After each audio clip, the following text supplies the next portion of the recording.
ذرا پسند آ گئے تھے تو میں اٹھا لایا ہوں۔ حضور نے فرمایا اسے واپس کر دو، نہ یہ میری بارگاہ میں شکایت کر رہی ہے تو قیامت میں بھی تیری شکایت کرے، جا وہیں رکھ کے آ جہاں سے تو اٹھا کر کے لایا تھا۔ میرے دوستو، دین اتنے اعلیٰ حقوق بیان کرے جانوروں کے، اور انسان اس سے آگے بڑھ کے انسانوں کے ساتھ سلوک کرے۔ ہم نہ سیاست سے بادشاہی لینا چاہتے ہیں، سیاستدانوں کے اپنی جیب سے اشتہار چھپوا کے بادشاہی لینا چاہتے ہیں، ڈیرا بنا کے بادشاہی لینا، نہ بادشاہی تو رحم کرنے سے ملتی، بادشاہی تو شفقت کرنے سے ملتی، بادشاہیاں تو اللہ کی مخلوق سے پیار کرنے سے ملتی۔ بادشاہیاں، امام احمد بن حنبل رحمۃ اللہ تعالی علیہ فرماتے، میں نے ایک محدث کا تذکرہ سنا کہ وہ میرے محبوب کی حدیثیں بیان کرتے ہیں، تو کہتے ہیں میں شوق علم میں ان کی بارگاہ میں پہنچا، جب میں گیا تو کتے کو کھانا کھلا رہے ہیں، میں نے سلام لی تو انہوں نے جواب تو دیا پر کوئی اتنی توجہ نہیں کی میری طرف۔ میرے دل میں خیال آئی محدث ہیں اور کتے کے ساتھ اتنا پیار کر رہے ہیں، میری طرف دیکھا ہی نہیں۔ تو فرماتے ہیں وہ کتے کو کھانا کھلا کے فارغ ہوئے تو میری طرف دیکھ کے کہنے لگے، احمد بن حنبل، میرے علاقے میں کتے نہیں رہتے، کتے دوسرے شہر میں زیادہ پائے جاتے ہیں، یہ بھوکا تھا تو ادھر آ گیا تھا، اور تمہیں حضور علیہ السلام کی وہ حدیث تو پتہ ہوگی، نبی پاک نے فرمایا جو کسی کے ساتھ امید لگائے اور وہ آدمی اس کی امید پوری کرنے پر قادر ہو پھر بھی امید پوری نہ کرے، قیامت کے دن اللہ اس کی بھی بہت ساری امیدیں پوری نہیں کرے گا، اسے سزا ملے گی۔ امید پوری کرنے پر قادر تھا، مجبور نہیں تھا، پر پوری نہ کی تو اسے قیامت کے دن سزا ملے گی۔ فرمایا یہ کتا امید لگا کے آیا تھا میرے گھر میں کھانے کی، اگر میں پوری نہ کرتا تو پھر حضور کی اس حدیث پر عمل کیسے ہوتا، اور پھر مجھے حدیثیں بیان کرنے کا مطلب کیا سمجھ میں آتا۔ امام احمد بن حنبل رحمۃ اللہ تعالی علیہ فرماتے ہیں میں نے کہا استاد جی اجازت دے دیں، کہا کدھر آئے تھے، کہا حضور جس کام آیا تھا نا وہ میرا بڑا ہی اچھا ہو گیا، وہ بڑا شاندار ہو گیا، جو حدیث بھی آپ نے بیان کر دی، اور صرف بیان نہیں کی، آپ نے تو عمل کر کے بھی دکھا دیا، آپ نے تو اس حدیث پر منوان عمل کر کے بھی دکھا دی۔ جانور کے ساتھ حسن سلوک کرنا،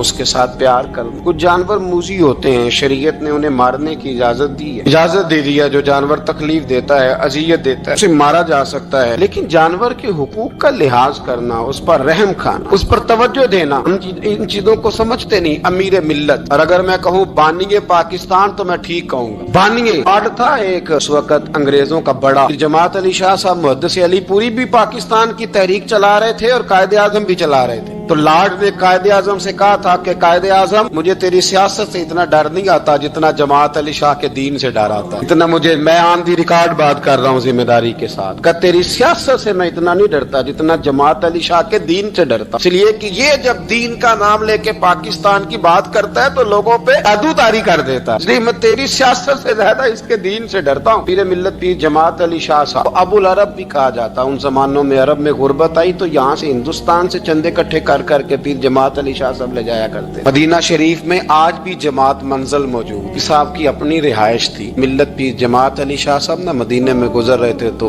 بڑے بڑے مرید ساتھ تھے، اس زمانے میں لوگ ہاتھوں میں چھڑی رکھا کرتے، جانور اکثر ہوتے تھے تو چھڑیاں ہاتھوں میں ہوتی تھیں، تو پیر صاحب گزر رہے تھے، بوڑھے آدمی تھے، ساتھ تھے، تو ایک کتا دوڑا دوڑا آ گیا، وہ پیر صاحب کے قریب سے گزرنے لگا تو ایک مرید نے نہ کتے کی ٹانگ پہ ڈنڈا مارا، پچاڑ جا کپڑوں کو نہ لگ جانا، تو چونکنے لگا، رونے لگا، جب بھاگا نا تو لوگ کہتے ہیں ہم نے عجیب منظر دیکھا، 100 سال کے پیر جماعت علی شاہ صاحب پگڑی ہاتھ میں پکڑی اور کتے کے پیچھے بھاگنا شروع کر، دوڑ کے کتے کو اٹھا کے لائے اور یوں اس کو سینے سے لگایا، پیر صاحب نا اس کتے کو اپنی رہائش گاہ پہ لے گئے، اپنی پگڑی کھول کے نا تو اس کی پٹی کی، پھر دودھ کا پیالہ اس کے آگے رکھا، کتے نے دودھ پی لیا تو پیر جماعت علی شاہ صاحب نے ہاتھ باندھے لگے، مدینے کے کتے بھی پاک کی بارگاہ میں میری شکایت نہ کر دیں، حضور کی بارگاہ میں شکایت نہ کرنا کہ یا رسول اللہ یہ آتے حاضری دینا ہمیں تکلیف دیتے ہیں، شکایت نہ کرنا مصطفیٰ کریم کی بارگاہ میں نے نہیں اسے کہا تھا، اس سے بھول ہو گئی، میں معافی مانگتا ہوں۔ میرے عزیزو، وہاں درد تھا، وہاں سوز تھا، وہاں پیار تھا، وہاں محبت تھی، لیکن ہمارے رویے انسانوں کے حق میں تو کیا جانوروں کے حق میں سخت سے سخت تر ہوتے جا رہے ہیں۔ ہم نے اپنے شوق سے جانور لڑانے شروع کر دیے، کبوتر اڑانے شروع کر دیے، تباہی پر تباہی کا ماحول ہم فراہم کرتے جا رہے ہیں۔ ان سے پیار کریں، ان کو آسانی دینے کی کوشش کریں۔ کچھ لوگ ایسے ہوتے ہیں جو بیچارے بائی نیچر ہی کچھ پریشانیوں کا شکار ہوتے ہیں، اور قرآن مجید نے جو ارشاد فرمایا نا کہ کچھ لوگ نفس کی خواہش کو اپنا خدا بنا لیتے ہیں، تو وہ بلا وجہ بھی بہت ساری باتیں کرتے ہیں جن کا کوئی وجود نہیں ہوتا۔ عورت کو حقوق دلانے کے لیے بہت سارے لوگ بہت ساری غلط باتیں کرتے ہیں۔ جو لوگ یہاں سے کسی کو لے جاتے تھے نا دبئی دھوکہ دے کے، اور لے جاتے تھے یورپ میں، عرب ممالک میں دھوکہ دے کے لے جاتے تھے، تو وہ بھی کوئی خواب ہی تو دکھاتے تھے، تو اتنے لاکھ تنخواہ ہوگی، اتنا کچھ ہوگا، وہاں جا کے پتہ چلتا تھا کہ جیب سے بھی دینے پڑیں گے کچھ۔ بہت سارے لوگ ایسے ہوتے ہیں، وہ سارے خوبصورتی کے نام پر ہی دھوکہ دیتے ہیں۔ آپ کو پتہ ہے کہ جو آدمی کسی کو لالچ دیتا ہے تو کسی کو لوٹنے کے لیے اسے لالچ دینا بڑا ضروری ہوتا ہے۔ لوگ پہلے لالچ دیتے ہیں پھر لوٹتے ہیں، پہلے مکمل لالچ دیتے ہیں، یہ چیز مل جائے گی، یہ چیز مل جائے گی، لوگ مکمل لالچ دیتے ہیں، اس کے بعد پھر لوٹتے ہیں۔ اور اگر لالچ نہ دیں تو کوئی آدمی قابو آئے گا؟ لوگ لوٹتے ہیں لالچ دے کر۔ اچھا، اب وہ جو جس کو لالچ دیا جا رہا ہوتا ہے وہ کہہ رہا ہوتا ہے کہ نہیں نہیں تمہیں نہیں پتا، وہ اس وقت ماننے کو تیار نہیں ہوتا، وہ کہتا ہے اتنی خوبصورت باتیں کر رہا ہے، اتنی اچھے پیغام دے رہا ہے، تم میرے دشمن ہو، تم مجھے منع کر رہے ہو۔ ہوش تب آتی ہے کہ جب سب کچھ لٹ جاتا ہے۔ عورت کو ویسے بھی قابو کرنا بڑا آسان ہوتا ہے۔ اعلیٰ حضرت بریلوی رحمۃ اللہ علیہ فرماتے ہیں بیٹیاں نازک شیشیاں ہوتی ہیں، ان کو تو ذرا سی چوٹ لگے تو ٹوٹ جاتی ہیں۔ دیکھیں کتنا بڑا جملہ کہا بریلی کے امام، نازک شیشیاں ہیں، ذرا کوئی آدمی گمراہ کرتا ہے، ذرا خراب کرتا ہے۔ اب دیکھیں نا، یہ جو بچیوں کو بچے مس گائیڈ کرتے ہیں، انہیں بڑے بڑے خواب دکھاتے ہیں، وہ بیچاری ماں باپ کو چھوڑ کے، بہن بھائی کو چھوڑ کے اس کے ساتھ شادی کرتی ہے، پھر جو اس کا بعد میں اشر ہوتا ہے، آپ ادلیاں نو سردار پہن تکے تے شرما والیاں نو جھوٹے ڈولیاں دے۔ پھر وہ بیچاری ماں باپ رکھتے نہیں، وہ ظلم کرتا ہے، تو کتنی بڑی تکلیف میں وہ بچی آ جاتی، نازک شیشی ہوتی ہے نا تو ٹوٹ جاتی۔ یہی حال اب جدید خواتین اور یہ جو کچھ اینکر پرسن ہیں، یہ اصل میں نا یہ آپ کو سیاست سکھاتے ہیں، لیکن یہ مادر پیدر آزاد لوگ ہیں، بالکل آزاد۔ یہ تو علماء شور نہ کریں، بات نہ کریں، گفتگو نہ کریں، مشائخ بات نہ کریں، اور یہ جو کچھ سنجیدہ اور دینی طبقہ ہے یہ کوئی شور نہ کرے، یہ تو روڈوں پہ ننگے ہو کے آ جائیں معاذ۔ خوفناک نظریہ رکھتے ہیں یہ لوگ۔ عورت کو کہتے ہیں تیرے حقوق ہم تجھے لے کے دیں گے، مثلاً وہ کون سا حق ہے جو تم نے لے کے دینا ہے؟ میرے نبی کریم صلی اللہ علیہ وسلم اس کو بیٹی بھی بنایا ہے، اس کو بہن بھی بنایا ہے، اس کو ماں بھی بنایا ہے، اسے بیوی کا عالی شان رتبہ بھی عطا فرمایا ہے۔ اور چونکہ بیٹی کا بھی حق بڑا بیان کیا جاتا ہے، بہن کا بھی، ماں کا بھی، اور بیوی کے معاملے میں لوگ سمجھتے ہیں کہ زیادہ بات نہیں کرنی چاہیے، شاید مسئلہ خراب ہو جائے۔ حالانکہ نبی پاک صلی اللہ تعالیٰ علیہ وسلم نے بیوی کے بارے میں پتہ کیا فرمایا؟ فرمایا جب تم نکاح کر لیتے ہو تو اپنا ایمان محفوظ کر لیتے ہو۔ اب میں اس کی شرح نہیں کرتا، آپ خود کر لیجئے گا کہ وہ ایک ایسی شخصیت ہوتی ہے کہ جس کی موجودگی میں آپ کا ایمان محفوظ ہے۔ اب میں نہیں سمجھتا کہ اس سے بڑی بات کوئی اور ہو سکتی ہے، جس کی موجودگی میں آپ کا ایمان، اور بھائی یہ حدیث پاک عرض کر رہا ہوں، نکاح جب کوئی کر لے تو اس نے اپنا ایمان مکمل کر لیا، اس کا معنی یہ ہوا کہ آپ کا ایمان محفوظ ہے اس کی موجودگی میں۔ تو اس سے زیادہ بھی، یعنی ایمان سب سے قیمتی چیز ہے نا، تو اس کے محفوظ ہونے کی وجہ حضور نے نکاح بیان کر دی۔ اب میرا خیال ہے بیوی اگر کوئی اس سے بڑا حقوق مانگے گی تو بے وقوفی کرے گی۔ اتنا بڑا درجہ نبی کریم نے اسے عطا کر دی، اتنا بڑا مقام دے دیا کہ تو خامند کے ایمان کے محفوظ ہونے کا ذریعہ بن گئی ہے۔ عورت کو جو حقوق رسول کریم صلی اللہ تعالی علیہ وسلم نے عطا فرمائے، نبی پاک نے جو حقوق دیے، دیکھیں نا، حضرت عبداللہ ابن عمر رضی اللہ تعالیٰ عنہ کی اہلیہ بیمار تھی، تو جلدی جلدی سے وہ آئے، تو جب بہت جلدی ہو، سفر بڑا شدید تھا، تو آپ نے جلدی سے نماز ادا کی، جلدی سے چلے۔ آپ کے خادم کہنے لگے حضور خیریت ہے؟ فرمایا میری بیوی بیمار ہے۔ تو اس نے عرض کی حضور آپ کی اہلیہ بیمار ہے، تو آپ نے نماز بھی جلدی سے پڑھی، سفر بھی جلدی جلدی کیا۔ تو فرمانے لگے یہ وہ چیزیں ہیں جو ہمیں مدینے والے رسول نے سکھائی ہیں۔ آپ اس کیفیات کو سمجھیں کہ حضور صلی اللہ علیہ وسلم نے درس دیا۔ اور پھر ایک اور بہت بڑی بات، یہ فضیلت کسی اور کو نہیں دی، جو عورت کو حضور نے فضیلت دی یہ فضیلت کسی اور کو نہیں دی۔ کبھی حضور نے فرمایا کہ تمہارا ابا تمہارے ساتھ بہت سخت رویہ کرے تو تم نے اس کو اس سختی پر داد دینی ہے؟ فرمایا چلو اگر وہ زیادتی بھی کرے تو تم نے اس کے ساتھ سلوک اچھا ہی کرنا ہے۔ لیکن آپ ایک بات کو سمجھے نا کہ بچے کے بارے میں، بیٹے کے بارے میں، بیٹی کے بارے میں فرمایا 10 سال کے ہو کے نماز نہ پڑھیں تو سختی کرو، تمہارا ڈنڈا بھی لٹکنا چاہیے۔ بہت ساری جگہوں پہ بہت سارے لوگوں کے لیے سختی کا حکم دیا، لیکن عورت کے لیے حضور نے جو جملے کہے، اصل میں ہم سمجھتے ہیں کہ یہ ایک بات ہے، مشہور ہو گئی ہے روایت حدیث، تو بس اس کے پس منظر پر اور جملوں کے حسن پر شاید معاذ اللہ غور کرنے کی ضرورت نہیں۔ ذرا اس لفظ کی تاثیر پر غور کریں۔ حضور نے فرمایا عورت ٹیڑھی پسلی سے پیدا کی گئی ہے، یہ ٹیڑھی ہے، کو سیدھا کرنے کی کوشش کرو گے تو ٹوٹ جائے گی۔ تو حضور پھر ہمارے لیے حکم کیا ہے؟ فرمایا جیسی ہے تم اسی کے ساتھ نبھا کرو۔ آپ سمجھیں کہ اتنا محفوظ حضور نے درجہ دے دیا بی بی کو، اتنا محفوظ کہ فرمایا غلطی بھی ہو تو میرے غلاموں تم اس کے ساتھ نبھا کرو، گزارا کر لو۔ بہت ساری چیزوں کو خود بخود مشکل کر لیتے ہیں۔ ٹی وی پہ خبر آتی ہے فیصل آباد کے 2 بیل ہیں، بولو اور ڈولو، پتہ نہیں کتنے من ان کا وزن ہے۔ ان سے پوچھا جا رہا ہے کہ بولو ڈولو کھاتے کیا ہیں؟ تو کہتے ہیں بادام کھاتے ہیں، مکھن کھاتے ہیں۔ یہ جناب پتہ نہیں ان کو دودھ کتنے کلو روز پیتے ہیں، اور بولو ڈولو بیچارے سے خود نہیں چلا جا رہا، لگ ایسے رہے جیسے وہ خود کہہ رہے ہیں مہربانی کرو ہمیں ذبح کر لو، اب تو اٹھا بیٹھا بھی نہیں جا رہا۔ او خدا کے بندو، دین کی اصل حقیقت کو سمجھو۔ یہ تو حضور نے فرمایا خوبصورت جانور لاؤ، یہ کس حدیث میں آیا ہے کہ اسے بادام کھلاؤ؟ آج لوگ انسانوں کو روٹی نہیں مل رہی اور جانوروں کو بادام کھلا رہے ہو۔ اس کے حصے میں جو اللہ نے شے رکھی ہے نا وہ چارہ ہے، اس کو چارہ کھلاؤ اور اچھے طریقے سے پیٹ بھر کے کھلاؤ۔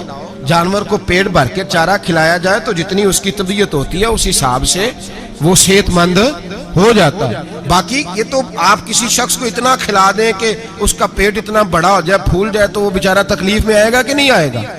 یہ کس قسم کا ماحول ہے؟ ایک بکرا بکا ہے لاہور میں اور سیٹھوں نے شرطیں لگائی ہوئی ہیں، میں 5 لاکھ کا لایا ہوں تو میں 9 لاکھ کا۔ یہ کیا چکر ہوا؟ مجھے اتنا کھلایا جی اس کو فلاں چیز، یہ کس نے کہا ہے کھلانے کا؟ بادام کھانا کس حدیث میں آیا؟ کس صحابی نے اپنے بکرے کو بادام کھلائے؟ کس نے مکھن کھلایا؟ کس نے پیڑے کھلائے؟ بس کرو، عجیب تماشا لگ گیا ہے۔ اور یہاں تو اتنی بری حالت ہو گئی ہے کہ عورتیں ناچنے لگی ہیں قربانی کے جانوروں کے آگے، بیبیاں بیچنے لگی ہیں۔ اللہ کے غضب کو آواز نہ دو، یہ قربانی ہے کہ ہر چیز کا، مذہب کی ہر شے کا مذاق بنا دیا ہے۔ جس دین نے عورت کی اپنی قربانی بھی ہو تو اس کو ذبح کرنے کی اجازت نہیں دی، مرد ذبح کرے گا۔ جو دین کہتا ہے کہ عورت ذبح نہیں کرے گی، وہ عورت بیچ سکتی ہے اللہ کے جانور؟ جہاں جس کا میں نے رمضان میں بھی کہا تھا، پھر بات دہراتا ہوں، سارا سال ناچتے گاتے ہیں اور عید کا موقع آتا ہے تو 2-4 مولوی بٹھا کے وہ دین سکھانا شروع کر دیتے ہیں۔ کوئی پتہ ہی نہیں، کوئی خبر ہی نہیں۔ جس بوتل میں کل تک شراب بک رہی تھی اسی میں دودھ پلاؤ گے؟ جس برتن میں کل تک پیشاب تھا اس میں آج لوگوں کو شہد پلاؤ گے؟ بس کرو، یہ مذاق نہیں، یہ رسول اللہ کا دین ہے۔ نبی پاک سید عالم صلی اللہ تعالی علیہ وآلہ وسلم نے کوئی ذمہ عورت کے کوئی چیز نہیں لگائی ایسی جس میں اسے مردوں کے ساتھ شامل ہونا پڑے، اور عورت سمجھ ہی نہیں رہی کہ یہ اس کی تذلیل ہے، عزت نہیں۔ صابن بک رہا ہے تو ساتھ بی بی کھڑی ہے، شیمپو بک رہا ہے تو عورت اس کی جو ہے وہ ایڈ دے رہی ہے۔ یہ عزت ہے عورت کی؟ رسوا کر دیا تم نے ہر شے میں عورت۔ اب قربانی کا جانور بھی بی بی بیچے گی؟ غیرت کہاں گئی اس قوم کی؟ میرے رسول پاک سرور دو عالم صلی اللہ تعالی علیہ وسلم کو کسی نے آ کے کہا فلاں قبیلے کے لوگوں نے عورت کو سربراہ بنایا ہے، عورت کو آگے لگا لیا ہے۔ فرمایا تباہ ہو گئے وہ لوگ انہوں نے عورتوں کو اپنے آگے پیشوا بنا لیا۔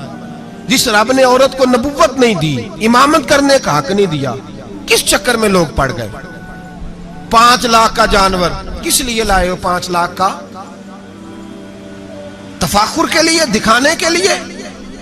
تو اگر 50,000 کا 60,000 کا بھی جانور لاتا تو اچھا آ جاتا, اور 50,000 کا جانور لائے تو 5 لاکھ میں کتنے آتے ہیں بولے؟ تو 10 جانور ذبح ہوں گے تو کتنے غریبوں تک گوشت جائے گا, کتنے گھروں کا بھلا ہوگا. ہر چیز کا چکر الٹا کر دیا گیا ہے. اور یہ صرف حج کے لیے ہوتی تو میرے رسول پاک ہر سال قربانی نہ کرتے, اور میرے نبی پاک قربانی دینے کا حکم. ایک اور بات بڑی لوگ پوچھنے لگے, کہتے جی گائے کی ہوتی ہے, بھینس کی بھی ہوتی ہے کہ نہیں؟ چلو جی اب نئی بات نکل آئی. حدیث پاک میں لفظ آیا اونٹ کا, نبی پاک نے فرمایا بکرا 1 سال کا, گائے 2 سال کی, اونٹ 5 سال کا. حدیث میں لفظ آ گیا اونٹ کا.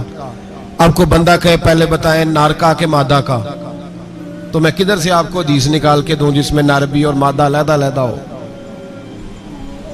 حدیث پاک میں ذکر آ گیا دمبے کا, مینڈے کا.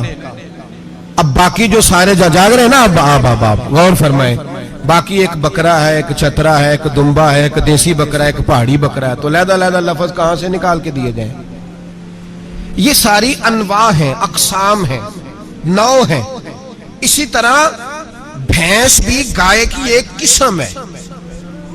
امام اعظم ابو حنیفہ فرماتے ہیں النوع منہ, یہ اس کی ایک قسم ہے, نوع میں سے ہے, گائے کی نوع میں سے ہے. آپ عام لفظ بولتے ہیں تو کہتے ہیں بکرا چترا گائے بھینس, عام لفظ ہے نا. تو جب گائے کہہ دیا تو اب کو بندہ کہے گائے آیا تو پہلے بتائیں گائے تو ہے تو اس میں بیل شامل ہے کہ نہیں؟ تو گائے کی جتنی قسمیں ہیں نا, ہمارے محدثین بھینس کو گائے میں شامل کرتے ہیں. بھینس گائے کی ایک قسم ہے. تو نبی پاک صلی اللہ علیہ وسلم نے جب گائے کا لفظ استعمال کیا تو بھینس اس کے اندر آ گئی.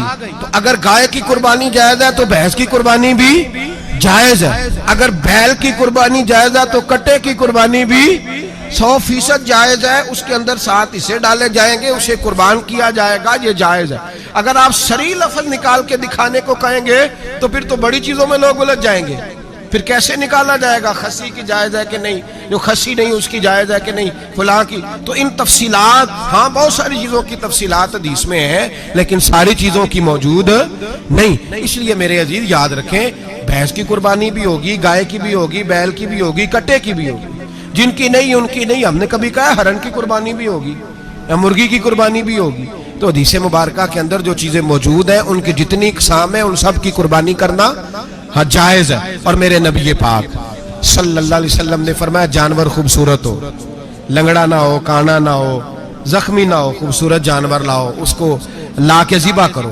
لوگ کہتے ہیں چلو اتنے پیسے اللہ کے راستے میں دے دیں, تو یہ کافی نہیں کافی.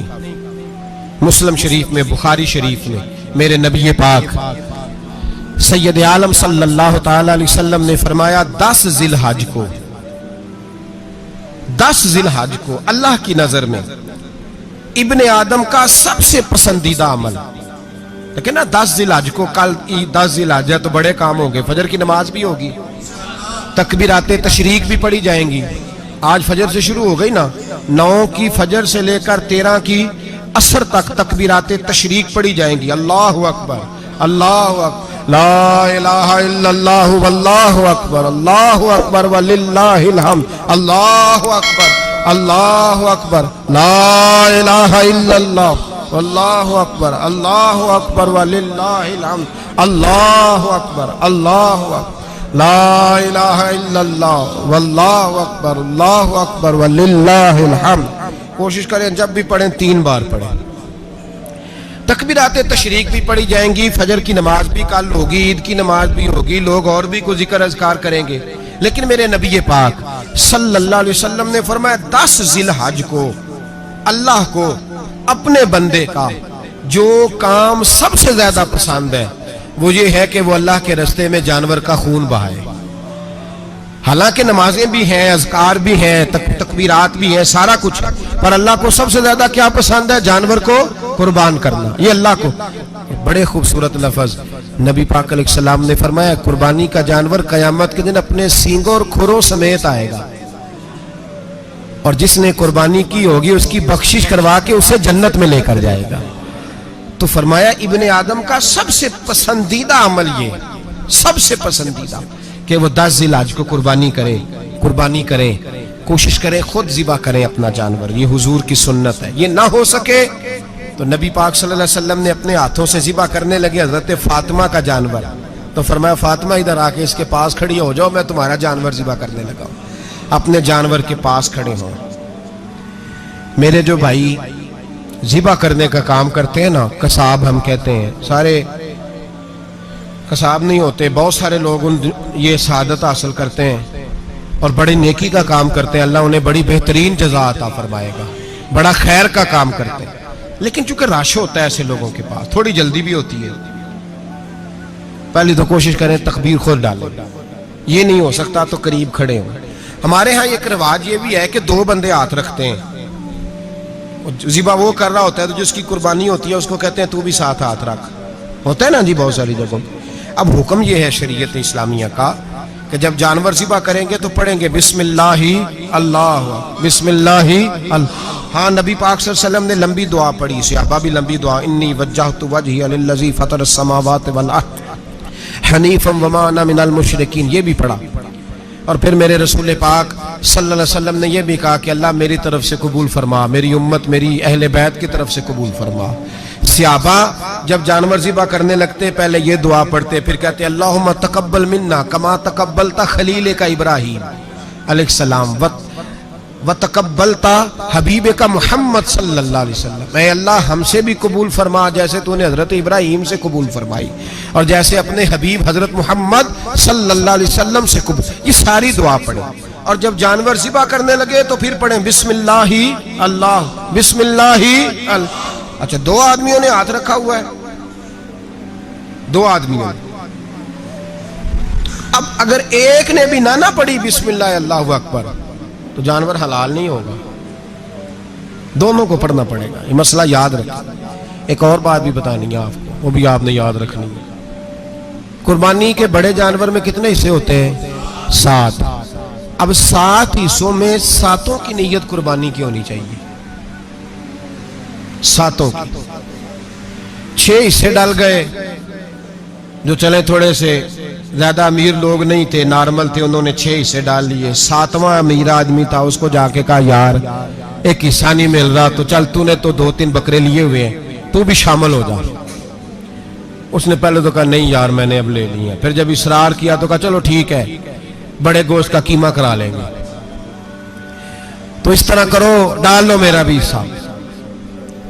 اب 6 کی نیت قربانی کی، 7ویں کی گوشت کی، کسی کی بھی قربانی نہیں ہوگی، گئے سارے۔ اب اس کے لیے شرط کیا ہے کہ اس کو بھی آپ، اصل میں ہمیں مسائل نہیں آتے، نہ ہم سیکھتے ہیں نہ پتہ کرتے ہیں، پھر خرابی ہوتی ہے۔ اب اس سے کہیں کہ یار قربانی سے پہلے اپنی نیت کا اعادہ کر، اپنی نیت کا اعادہ کر، بتا کہ تیری نیت کیا ہے، اور اگر غلط ہے تو صحیح کر لے، تاکہ سب کی قربانی تو بتا۔ یہ جو تو رکھ رہا ہے قربانی تو کس کی قربانی کر رہا ہے؟ دادا جی کے نام کی، ابا جی کے نام کی، اپنے پیر کے نام کی، استاد کے نام کی، یا رسول پاک صلی اللہ علیہ وسلم کے نام، نبی پاک کے نام کی؟ اس سے پوچھیں، اور جو وہ نیت بتائے اس نیت کی دعا ہوگی، اس کی طرف سے کہا جائے گا اے اللہ اس کی طرف سے اسے قبول۔ میری بات کی سمجھ آ رہی ہے میرے عزیزوں کو؟ اور اس ارادے کے ساتھ قربانی، اگر ایک کی بھی نیت خراب ہو گئی تو مسئلہ بگڑ گیا۔ اس لیے ان مسائل کو، اور نبی پاک کے نام کی جو قربانی ہوگی، سبحان اللہ، میں کرامات کا زیادہ قائل نہیں، ہم کرامات کے نہیں کیفیات کے قائل ہیں، کیفیات کی، اور دین ویسے بھی لفظوں کا نام نہیں کیفیت کا نام ہے۔ میرے اسا فرمایا کرتے تھے ہم کرامت سے زیادہ کیفیت کے قائل ہیں۔ اگر مرید ساری زندگی کرامتیں سناتا رہے اور کبھی اسے مدینے جانے کا شوق ہی پیدا نہ ہو، کبھی نبی پاک کے نام پہ آنسو نہ آئے، تو پھر کرامت کا فائدہ نہیں، کیفیت تو ملی نہیں اسے، ہم کیفیت۔ اسی طرح ہم نظرانے کے نہیں نظر آنے کے قائل ہیں۔ تو بھائی یہ یاد رکھ لیں، کیفیت کا نام دین ہے، نبی پاک کے نام کی قربانی۔ میں قائل تو نہیں کرامت کا، لیکن ایک بات میں نے اپنے ایک استادوں سے، ایک بزرگوں سے سنی ہے، میرا دل کرتا ہے وہ سنا دوں آپ کو۔ اور بزرگوں کا قول ہے اصل رنگ جو میں عرض کر رہا ہوں اسی رنگ میں اس کو رکھیے گا، اور جس حد تک میں بات کر رہا ہوں اسی حد تک رکھیے گا۔ اب ہر آدمی کے پاس موبائل ہوتا ہے، فوراً بات ریکارڈ ہوتی ہے، فوراً میڈیا پہ جاتی ہے، فوراً لوگ کمنٹس کرتے ہیں۔ تو بھائی جس حد تک سناؤں اسی حد تک رکھیے گا. میرے ایک بزرگ فرمایا کرتے ہیں کہ نبی پاک کے نام کا جانور ذبح کرو اور وہ گوشت اس آدمی کو کھلاؤ جس کا حافظہ کمزور ہے, اللہ اسے وسیع حافظہ عطا فرمائے گا. اور فرمایا کرتے کہ میرا تجربہ ہے, نبی پاک کے نام کا جانور ذبح کرو اور جس آدمی سے کوئی گناہ نہیں نہ چھوٹتا, کسی گناہوں میں الجھ گیا ہے, اسے وہ والا گوشت کھلاؤ, اللہ اس کے دل میں نور پیدا فرمائے گا اور گناہ سے نفرت ہو جائے گی اسے, جو نبی پاک کے نام کا جانور ہو. تو ہم جو سیکھنے والے لوگ ہوتے ہیں, ہمارا دل کرتا ہے کہ چلو تھوڑا سا اپنی طرف سے بھی پوچھ لیں. تو میں نے کہا حضور اگر بیمار کو کھلا دیں تو فرمانے لگے کھلا دو, اللہ صحت دینے والا ہے, پر بیمار کے لیے دوائیاں بڑی ایجاد ہو گئی ہیں, گناہگار کی دوائیاں نہیں ملتی. بیماروں کی دوائیاں بڑی ہیں, گناہگاروں کی نہیں ملتی.